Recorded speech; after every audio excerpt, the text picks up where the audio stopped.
First thing to do is disconnect your computer from power.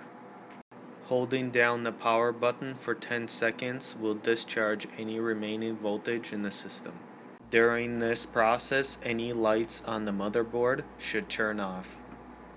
Remove the left panel by removing the 2 screws on the back of the case. You will find the RAM memory on the upper right corner of the motherboard.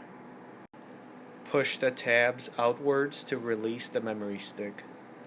Note the notch on the memory stick. The notch location will be different from DDR3 and DDR4 memory. Line up the memory stick notch with the motherboard slot to prevent any damage. Unless your memory chip can clip in, confirm that the locking clip is flush against the memory chip.